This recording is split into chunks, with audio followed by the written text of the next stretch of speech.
बहुत समय पहले की बात है। एक चरवाहा था। उसके पास 10 भेड़ें थीं।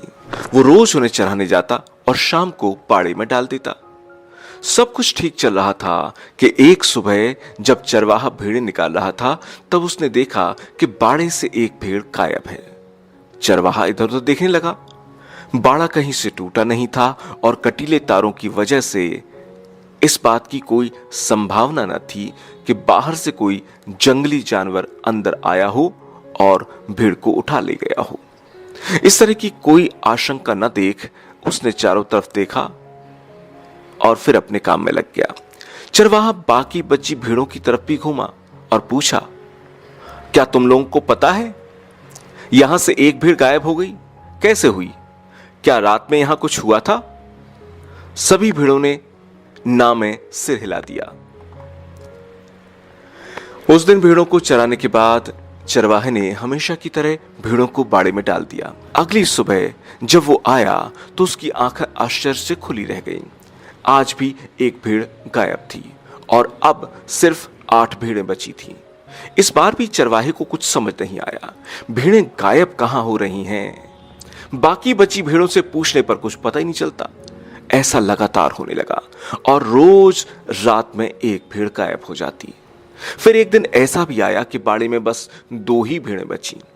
चरवाहा भी बिल्कुल निराश हो चुका था, क्योंकि जितना खोज सकता था अपनी आशंका को दूर करने के लिए उसने सब कुछ कर लिया और आखिरकार मन ही मन वो इसे अपना दुर्भाग्य मानकर सब कुछ भगवान पर छोड़कर अपनी किस्मत को दोष दे रहा था। आज भी वो उन 2 भेड़ों की बाड़े में डालने के बाद मुड़ा। तभी पीछे से आवाज आई, रुको रुको, मुझे अकेला मत छोड़ो, मत जाओ, वरना ये भेड़िया आज रात मुझे भी मार डालेगा। चरवाहा फौरन पलटा और अपनी लाठी संभालते हुए बोला, भेड़िया?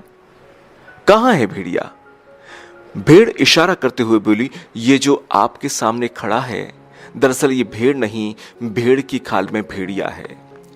जब पहली बार एक भेड़ गायब हुई थी तो मैं उस डर के मारे रात भर सो नहीं पाई थी। जब मैंने देखा कि आधी रात के बाद इसने अपनी खाल उतारी और बगल वाली भेड़ को मारकर खा गया। भेड़िए ने अपना राज खुलता देखकर वहां से भागना चाहा, लेकिन चरवाहा चौकन्ना था और लाठी से ताबड़तोड़ वार कर उसे वहीं ढेर कर दिया।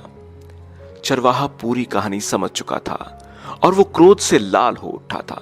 उसने भेड़ से चीखते हुए पूछा, जब तुम ये बात इतना पहले से जानती थी तो मुझे बताया क्यों नहीं? भेड़ शर्मिंदा होते हुए बोली, मैं उसके भयानक रूप को देखकर अंदर से डर गई थी। मेरे सच बोलने की ताकत ही नहीं हुई।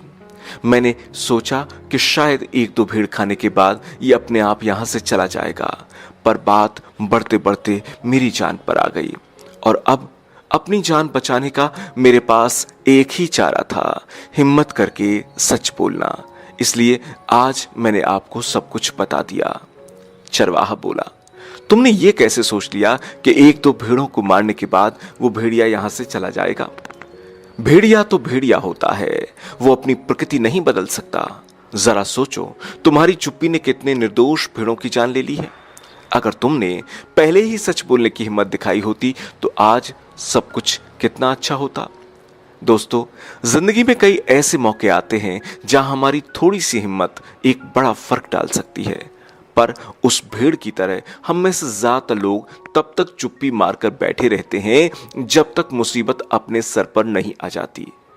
चलिए, इस कहानी से प्रेरणा लेते हुए हम सही समय पर सच बोलने की हिम्मत दिखाएं और अपने देश को भ्रष्टाचार, आतंकवाद और बलात्कार जैसे भेड़ियों से मुक्त कराएं। अगर आपको ये कहानी अच्छी लगी है तो अपने दोस्तों और परिजनों से जरूर शेयर करें और देखते रहें अच्छी खबर, जहां है एक ऐसी नदी जिसमें बहती हैं प्रेरणा से भरी नायाब कहानियां। अपना कीमती वक्त देने के लिए बहुत बहुत शुक्रिया। बहुत